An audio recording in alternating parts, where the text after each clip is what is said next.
자, 그럼 이제 표본 평균의 평균, 표본 평균의 분산, 표본 평균의 표준 편차에 대해서 공부를 할 겁니다. 그지? 근데 이걸 딱 했더니 어떤 학생이 손 들고 딱 이런 질문을 했었어요. 선생님, 오타 났네요.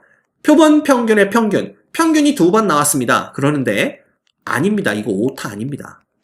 자, 지금부터 표본 평균과 표본 평균의 평균이 어떻게 다른지 설명을 해드릴게요. 오케이? 그러면 상황을 또 보셔야 됩니다.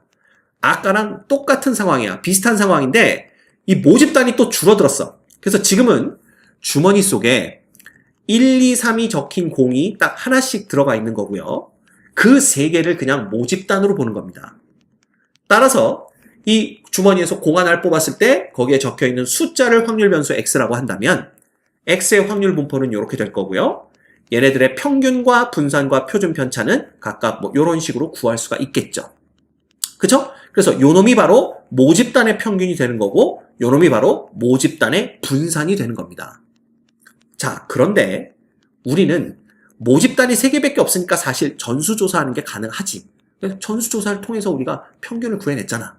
그렇지만 그냥 전수조사하는 게 불가능해서 그 중에 2개의 공을 복원 추출하여 표본을 뽑았다라고 생각을 해보자 라는 겁니다. 그죠? 그래서 첫 번째 공에 적힌 숫자를 x1, 두 번째 공에 적힌 숫자를 x2라고 한번 해보자라는 거야. 그쵸? 그러면 봐. 이때 표본 평균은 2분의 x1 플러스 x2가 될 텐데 보시다시피 x1이 될 수 있는 애들은 1, 2, 3이고요. x2가 될 수 있는 애들도 1, 2, 3입니다. 그지? 자, 그러면 x1과 x2가 뽑힐 수 있는 경우의 수는 총 몇 가지겠느냐 이거야. 이거 지난 시간에 우리가 마지막 프랙티스 문제로 풀었던 그 문제네요. 지금은 복원 추출을 했기 때문에 x1도 3가지, x2도 3가지라 총 9가지의 표본이 가능합니다. 그죠? 뽑힐 수 있는 표본의 가지수는 9가지예요. 그러면 여기에 나와 있는 요 각각의 숫자들이 의미하는 건 뭐냐? 바로 x1이 1이고 x2가 1일 때의 표본 평균값, 요 x바들을 여기다 갖다 넣은 겁니다. 예를 들어 x1이 3이고 x2가 1이면 1 더하기 3 나누기 2니까 표본 평균은 2가 되는 거죠. 그쵸? 그래서 요 각각의 값 있잖아. 요 각각의 값들이 우리가 알고 있는 표본 평균입니다. 근데 우리가 위에서도 말했듯이 표본 평균은 표본이 어떻게 뽑히느냐에 따라 달라질 수 있다고 그랬으니까 그 달라질 수 있는 가지수가 여기다 보시다시피 요렇게, 그죠? 요렇게 나온다라는 걸 볼 수가 있어요. 그래서 그 가지수를 보면요. 사실 봐. 1이 나올 수 있고요. 1.5가 나올 수 있고 2가 나올 수 있고 2.5가 나올 수 있고 3이 나올 수가 있는 겁니다. 그지? 그래서 표본 평균이 가질 수 있는 값은 5가지가 있어요. 그런데 얘가 왜 확률 변수가 되냐면요. 보세요. x바가 2를 가질 수 있는 확률은 전체 x1, x2를 서로 다르게 뽑는 방법이 9가지가 있는데 그 중에서 한 가지만 1이 나옵니다. 그래서 확률이 9분의 1이에요. 그리고 표본 평균이 1.5가 될 수 있는 것은 9개 중에 2개가 있기 때문에 확률이 9분의 2가 되는 겁니다. 그리고 표본 평균이 2가 되는 경우는 9개 중에 3개, 2.5가 되는 경우는 9개 중에 2개, 그 다음 3이 되는 경우는 9개 중에 1개이기 때문에 이런 식으로 우리가 표본 평균이 가질 수 있는 값들이 나올 수 있는 확률 결정이 돼요. 그래서 이 x바가 확률 변수가 되는 겁니다. 이해가 됩니까? 오케이? 그러면 봐. 이 각각의 값들은 표본 평균을 나타낸다고 그랬죠? 그리고 표본 평균이 나타내는 값들 1, 1.5, 2, 2.5, 3에 대해서 걔네들이 나올 확률을 구할 수가 있기 때문에 우리는 또다시 누굴 구할 수가 있냐 하면 바로 이 x바들의 기대값을 구할 수가 있어요. 왜? 확률 분포 표를 우리가 만들어 놨으니까. 이놈이 바로 뭐냐 하면 표본 평균의 뭐가 되는 겁니까?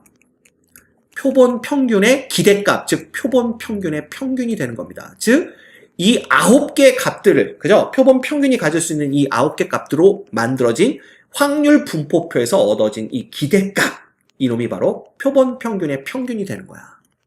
그지? 그래서 표본 평균의 평균은 우리가 알고 있는 대로 뭐예요? 9분의 1 곱하기 1, 1.5 곱하기 9분의 2 해서 싹 다 더해서 2가 되는 거고요. 그 다음에 표본 평균의 분산은 제곱의 평균에서 평균의 제곱 빼는 거니까 이렇게 쭉 해서 3분의 1이라는 값을 구해낼 수가 있습니다. 그렇지? 자, 그런데 여기에서 이제 중요한 게 뭐냐면요. 이 표본 평균의 평균과 표본 평균의 분산이 모집단의 평균과 모집단의 분산, 얘네들과 어떤 관계에 있느냐라는 게 중요합니다. 그쵸?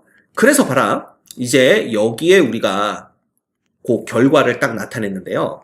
여기 보시면 이 표본 평균들의 평균, 즉 표본 평균의 기대값은 모집단의 평균 m과 똑같고요.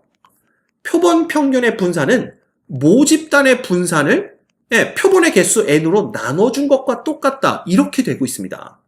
당연히 표준 편차는 여기에 루트 씌운 거니까 시그마를 루트 n으로 나눠준 것과 똑같겠죠.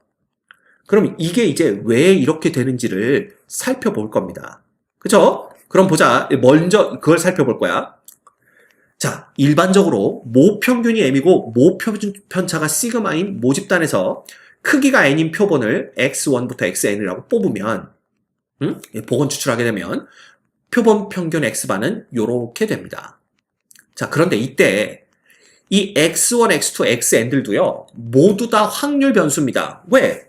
이 뽑을 때마다 달라질 거 아니야. x1도 뽑을 때마다 달라지고 x2도 뽑을 때마다 달라지는데, 자, 중요한 건 얘네들이 복원 추출을 했기 때문에 이 x1과 x2는요 서로 독립인 확률 변수입니다. 즉 x1이 누가 나왔든지 간에 관계없이 x2가 누가 나올지에 영향을 안 줘요. 그럴 수 있는 이유는 누구를 했기 때문에 그래? 복원 추출을 했기 때문에 그렇습니다. 즉 우리가 위에서 봤던 x1이 1, 2, 3을 갖고 x2도 1, 2, 3을 갖는다고 그랬잖아. x1이 1이 나왔다고 그래서 x2가 1이 나올 수 없는 것도 아니고요. 꼭 나오는 것도 아닙니다. 즉 x1을 뽑는 것과 x2를 뽑는 것은요 서로 독립인 사건이 돼버려요. 그치? 그러면 이 각각은 서로 독립이 되고요. 그 다음에 이 x1을 뽑는다라는 것은 결국 모집단 중에서 하나를 뽑는 거잖아. 그치? 그러면 x1이 1이 될 확률은 얼마겠어? 얘도 3분의 1이고요. x1이 2가 될 확률도 3분의 1이고 x1이 3이 될 확률도 3분의 1입니다. 즉 x1의 확률 분포는 모집단의 확률 분포와 똑같아져요. 그리고 나서 다시 복원을 한 다음에 x2를 뽑는 거니까 x2가 1이 될 확률도 3분의 1이고 x2가 2가 될 확률도 3분의 1이고 x2가 3이 될 확률도 3분의 1이 됩니다. 즉 x2도 확률 분포가 모집단의 확률 분포와 똑같아져요. 이렇게 될 수 있는 이유가 모두 다 복원 추출을 했기 때문에 가능한 얘기입니다. 오케이? 이렇게 되는 거예요. 자, 그래서 여기 이거 봐. x1, x2, x는 모두 크기가 1인 표본이고 즉 x1만 보면 크기가 1인 표본이란 뜻이야. 각 표본의 확률 분포는 모집단의 확률 분포와 같으므로 봤잖아요 우리. 그지? 뽑을 때 1, 2, 3이 나올 수 있는 확률들이 3분의 1씩이라는 거. 따라서 이 각각의 확률 분포는 모집단의 확률 분포와 똑같단 말이에요. 그래서 2의 x의 i, 즉 기대값 x1도 m이 되고요. 그죠? 기대값 x2도 m이 된다는 뜻이야. 이 모집단의 평균과 똑같다는 얘기입니다. 왜? 확률 분포가 똑같으니까. 그럼 분산도 마찬가지겠죠. 따라서 봐. 이 x바의 평균과 분산의 표준 편차는요. 결국은 x바의 기대값은 이렇게 되겠죠? 그럼 우리 기대값의 성질에 의해서 n분의 1은 상수니까 요놈이 앞으로 튀어나옵니다. 그리고 요 각각에 대한 기대값인데 여기서 1로 갈 때요. 사실 요것도 고등학교 교육과정은 아닙니다. 그지? 아까 뭐라고 그랬냐면 x1, x2, xn이 모두 다 독립인 변수들이었잖아. 따라서 사실 남는 것은 n분의 1에 x1 더하기 x2 더하기 땡땡땡 플러스 xn이에요. 근데 이놈이 n분의 1에 2x1 플러스 2x2 이렇게 됩니다. 그죠? 2xn인데 이게 왜 그렇게 돼요? 라는 것도 교육과정이 아니에요. 그죠? 그런데 나온단 말이야. 이런 거는 별로 설명도 안 해주고 그냥 나와버려요. 이게 고등학교 통계교육의 문제입니다. 그렇지만 우리는 어쩔 수 없어요. 그냥 받아들여야 됩니다. 일단은 그냥 이게 이렇게 되는구나 라고 보시면 돼요. 오케이? 그러면 일단은 이게 이렇게 되는데, 그래서 이렇게 되고 났는데 요놈 각각이 전부 다 m이잖아. 기대값들이 전부 다 m이거든요. 따라서 m이 n개가 더해지고, 그래서 n분의 1에다가 nm을 곱하면 결국 m이 된다.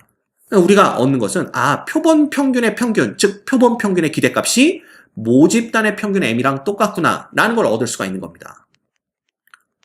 분산도 마찬가지예요. 자, 표본 평균의 분산은 이렇게 되겠죠?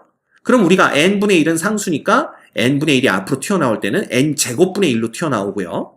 그 다음에 이때는 이것도 마찬가지야. 원래는 v의 x1 더하기 x2 더하기 xn이지만 그놈이 vx1 더하기 vx2 더하기 vxn으로 바뀝니다.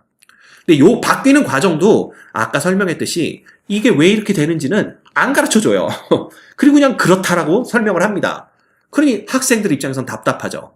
근데 이것도 고등학교 교육과정에선 사실 다루지 않는 내용이기 때문에 설명 없이 그냥 넘어가요. 근데 요게 이제 여기서 요로 넘어올 때 이렇게 될 수 있는 이유가 x1, x2, xn이 각각 독립인 확률 변수이기 때문에 그렇습니다. 그래서 요것도 그렇고 이제 독립일 때 가능한 얘기인데 그 얘기는 대학교 통계학 시간에 가서 배우시게 될 거예요. 그죠? 그래서 그냥 각각의 확률 변수 x가 독립이면 이런 식으로 이렇게 각각을 따로따로 써줄 수 있구나 라고만 알고 계시면 됩니다. 그러면 이때는 시그마 제곱이 n개가 더해지는 거니까 n제곱분의 1에 n 곱하기 시그마 제곱이 되고 곱해봤자 분모에 n이 하나 남아서 표본 평균의 분산은 요런 n분의 시그마 제곱이 된다. 요렇게 우리가 볼 수가 있는 겁니다. 뭐 당연히 얘는 그냥 양변에 루트만 씌우면 되니까 요렇게 되겠죠. 그래서 요런 걸 우리가 알 수가 있어요. 그래서 다 필요 없어. 여러분이 기억하셔야 될 거는요. 딱 이겁니다. 이거. 그래서 우리가 표본 평균의 평균은 모집단의 평균과 똑같고 표본 평균의 분산은 모집단의 분산을 표본의 크기 n으로 나눠준 것과 똑같다. 그것까지만 알면 표준 편차가 이렇게 된다라는 거 그냥 자동으로 따라오는 거죠. 자, 다만 여러분이 이제 정확하게 알고 있어야 될 건 뭐냐면 왜 표본 평균이 확률 변수가 되며 그때 확률 분포를 어떻게 구하는지 요 과정만 알면 됩니다. 그러면 나머지들은 그냥 외우세요. 이 고등학교 교육과정에서 이게 왜 이렇게 되는지를 정확하게 이해하려고 해봤자 이해할 수가 없습니다. 그냥 외우세요. 그죠? 고등학교 통계교육의 맹점이긴 한데 그냥 그렇다라고 알고 계시면 됩니다. 자, 그러면 이 문제가 모평균이 10이고 모분산이 100인 모집단에서 크기가 100인 표본을 이미 추출할 때, 자, 그러면 m은 이꼴 10이고 시그마 제곱이 100이야. 그 다음에 표본의 크기 n은 100인 거죠. 그럴 때 표본 평균 x바에 대해서 다음을 구하라. 즉 2의 x바는요 m과 똑같으니까 그냥 10입니다. 그 다음 v의 x바는요 시그마 제곱을 n으로 나눠주는 거니까 100을 100으로 나눠준 거네요. 얼마예요? 1이에요. 그럼 뭐 시그마 x바는 얼마예요? 루트의 1이잖아. 1 이렇게 되는 겁니다. 됐지? 이거는 그냥 외우고 계시면 됩니다. 그래서 혹시 저 선생님 뭐 맨날 대학교 가서 가르치면 배운다 그러고 다 넘어가는데 그냥 외우면 되나? 외우세요. 그러면 됩니다. 알겠죠? 네. 그리고 거짓말 아니에요. 진짜 대학교 가면 배웁니다. 그리고 왜 그렇게 되는지를 지금 고등학교에 배운 지식 갖고 설명을 할 수가 없어요. 그죠? 그냥 고등학교 통계교육의 맹점이다 생각하시고 일단 대학교를 가시면 여러분들의 궁금증이 해소가 될 겁니다. 근데 이제 수능을 잘 봐야 대학교를 갈 수 있기 때문에 일단은 외웁시다. 오케이? 그 다음에 여기 표본 분산은 왜 n-1로 나눌까? 이런 얘기가 나오는데요. 이거 관심 있는 분들은 읽어보시고 그냥 무시하셔도 됩니다. 선생님은 그냥 무시해라 라고 가르칩니다. 이거 안 나옵니다. 나올 수도 없고요. 이게 왜 그렇게 되는지 정확히 설명을 할 수도 없어요. 지금 상황에서는. 알겠죠? 오케이. 위에서 우리 이제 표본 평균의 평균 분산 표준 편차를 어떻게 구하는지 알아봤으니까 이제 표본 평균의 분포에 대해서 얘기를 할 때입니다. 근데 이 내용도요, 사실은 왜 그런지는 설명을 안 해줍니다. 왜 그런지는 설명을 안 해주고 그냥 이렇다라고 얘기를 하고 있어요. 그래서 이 부분도 그냥 그냥 그렇구나 라고 받아들이시면 됩니다. 너무하죠, 그죠? 네, 너무하지만 어쩔 수 없어요. 볼까요? 모평균이 m이고 모표준 편차가 시그마인 모집단에서 크기가 n인 표본을 임의로 복원 추출할 때, 이제 이 복원 추출하는 의미를 알겠죠? 네. 그럼 봐. 만약에 모집단이 정규 분포 평균이 m이고 분산이 시그마 제곱인 정규 분포를 따르고 있다면 거기서 뽑은 표본의 표본 평균 x바도 정규 분포를 따르게 되는데, 그때 이 x바의 평균은 모집단의 평균 m과 똑같고 x바의 평균은 모집단의 분산을 n, 즉 표본의 크기로 나눈 것과 똑같으니까 그냥 어떤 정규 분포를 따른다? 바로 평균이 m이고 분산이 n분의 시그마 제곱인 정규 분포를 따른다 라고 알려져 있습니다. 그죠? 예, 알려져 있으니까 우리는 그냥 알려져 있는 대로 하면 되겠구나, 이렇게 생각하시면 돼요. 오케이? 두 번째, 모집단이 정규 분포를 따르지 않아도요, 이게 또 재밌는 표현이 나오죠? n이 충분히 크면, 그랬습니다. 요거 어디서 많이 봤다, 그지? n이 충분히 큰 경우가 이항 분포를 정규 분포로 근사할 때도 n이 충분히 크면 그랬잖아. 그래서 그때는 np도 5보다 크거나 같고, 그 다음에 nq도 5보다 크거나 같으면 n이 충분히 큰 거다라고 했는데, 여기서는 일반적으로 n이 32 이상이면 충분히 크다고 본다, 이렇게 돼 있습니다. 그래서 n이 30개 이상이면 이때는 모집단이 정규 분포를 따르지 않더라도 표본 평균 x만은 근사적으로 정규 분포 요놈을 따른다 라고, 그죠? 우리가 알고 있으면 됩니다. 그런데 이거 보시면 알겠지만 이 두 개의 결과가 다르지 않아요. 이 두 개의 결과가 똑같잖아. 그지? 그럼 여러분들 머릿속에는요, 앞으로 x바는요 무조건 정규 분포를 따르는데 평균이 m이고 분산이 n분의 시그마 제곱인 이러한 정규 분포를 따른다고 생각하고 문제를 풀면 되겠구나, 이렇게 생각하면 됩니다. 됐죠? 끝이야. 그럼 볼까? 자, 정규 분포 200의 10의 제곱을 따르는 모집단에서, 이건 지금 모집단 자체가 정규 분포를 따르고 있네요. 크기가 25인 표본을 이미 추출하여 표본 평균을 x바라고 할 때 오른쪽 표준 정규 분포표를 이용하여 다음 확률을 구하여라 그랬습니다. 자, 그러면 봐. x바라는 놈은 누굴 따르게 되냐 하면 정규 분포 평균은 모집단의 평균과 똑같고요. 그 다음 어떻게 하라고? 분산은 모집단의 분산 얼마를? 100을 표본의 크기 25로 나눠준 놈과 똑같다. 즉 2의 제곱과 똑같다 라는 걸 우리가 알고 이 x바가 이러한 정규 분포를 따른다라고 생각하시면 됩니다. 그럼 끝났지 뭐. 그죠? 1번 얘는요 결국은 표준화해주면 되지? 정규 분포니까. 근데 이 198이라는 놈이 결국 평균 200에서 표준 편차의 딱 한 배, 그죠? 한 배만큼 빠진 거기 때문에 뭐예요? 이 g가 누구보다 작다, 마이너스 1보다 작다, 이거 풀어주시면 됩니다. 자, 이거 어떻게 하는지 알죠? 결국은 얘는 0.5에서 누구 빼주면 돼? 0부터 1까지 있을 확률 빼주면 됩니다. 그래서 0.34를 빼주면 되니까 0.16 이렇게 되는 거고요. 그죠? 그 다음에 198부터 204는요. 결국 확률 얼마부터? 마이너스 1부터 g가 2 사이에 있다. 이거 보면 되네요. 그럼 그냥 이거 더하기 이거 해주면 되네요. 그죠? 0. 얼마? 8이 이렇게 됩니다.